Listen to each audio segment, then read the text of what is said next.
Our mission at the end of the day is to empower every person and every organization in India to be able to achieve more in this age of AI. And in that context, I'm very excited today to even announce a new initiative around skilling.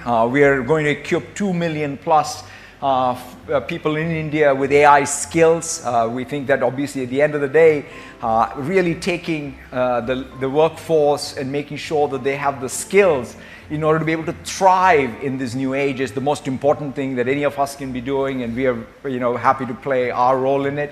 But it's not just the skills, but it's even the jobs that get created. आजकल artificial intelligence यानी कि AI की चर्चा पूरी दुनिया में काफ़ी ज़्यादा हो रही है। सैमसंग ने स्मार्टफोन में भी एआई फीचर्स शामिल कर दिए हैं। इसके अलावा कई अच्छे और बुरे कामों में एआई टेक्नोलॉजी का इस्तेमाल किया जा रहा है। भारत में एआई टेक्नोलॉजी का इस्तेमाल शुरू हो चुका है। माइक्रोसॉफ्ट एआई टेक्नोलॉजी को काफ़ी तेज़ी से आगे बढ़ा रही है और इस कंपनी के सीईओ सत्या नडेला भारत के दौरे पर आए। नमस्कार, मैं हूं अविराज, आप देख रहे हैं राइजिंग भारत। चलिए देखते हैं कि सत्या नडेला ने हिंदुस्तान आकर कौन कौन से दावे किए और क्या कहा। सत्या नडेला ने अपने इस भारत दौरे पर एक बहुत बड़ा ऐलान किया है। उन्होंने कहा है कि माइक्रोसॉफ्ट भारत के 2 मिलियन यानी कि 20 लाख से ज्यादा लोगों को एआई की ट्रेनिंग देगा। उन्होंने कहा कि यह कदम भारत में भविष्य के कार्यबल को सशक्त बनाने के लिए माइक्रोसॉफ्ट की एक प्रतिबद्धता है। इससे देश में रोजगार बढ़ेगा। आपको बता दें कि 1 फरवरी को देश का बजट पेश करने के बाद भारत की वित्त मंत्री निर्मला सीतारमण ने हिंदुस्तान टाइम्स को दिए एक इंटरव्यू के दौरान कहा था कि एआई टेक्नोलॉजी से बेरोजगारी बढ़ेगी, लेकिन एआई का उपयोग करने के लिए भी इंसानों की जरूरत होगी। वित्त मंत्री के इस कमेंट के बाद सत्या नडेला का यह ऐलान साफ दिखाता है कि आने वाले समय में भारत में लोगों को रोजगार पाने के लिए एआई की ट्रेनिंग लेना या फिर यूं कहें कि एआई स्किल्स को सीखना काफी जरूरी होगा। नडेला ने कहा है कि मैं नई स्किल डेवलपमेंट के लिए एक नई पहल की घोषणा करते हुए बहुत उत्साहित हूं। हम भारत में लगभग 20 लाख से अधिक लोगों को एआई स्किल सिखाने जा रहे हैं। आखिरकार ये सुनिश्चित करना जरूरी है कि काम करने वाले लोगों के पास नए युग में आगे बढ़ने के लिए सक्षम और जरूरी स्किल्स हैं। ये सबसे महत्वपूर्ण बात है जो हम में से कोई भी कर सकता है। ये सिर्फ स्किल्स की बात नहीं है, बल्कि इससे नए और बेहतरीन रोजगार भी पैदा होंगे। नडेला ने वहीं पर उल्लेख किया कि कैसे कंपनी के अन्य एआई सॉल्यूशंस के साथ साथ माइक्रोसॉफ्ट कोपायलट काम को तेजी से और बेहतर गुणवत्ता के साथ पूरा करने में सक्षम है।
माइक्रोसॉफ्ट कोपायलट माइक्रोसॉफ्ट द्वारा विकसित एक चैटबॉट है। एक बड़े भाषा मॉडल के आधार पर इसे 7 फरवरी यानी कि 2023 को माइक्रोसॉफ्ट बिंज और माइक्रोसॉफ्ट एज के लिए एक अंतर्निहित सुविधा के रूप में बिंज चैट के रूप में लॉन्च किया गया था।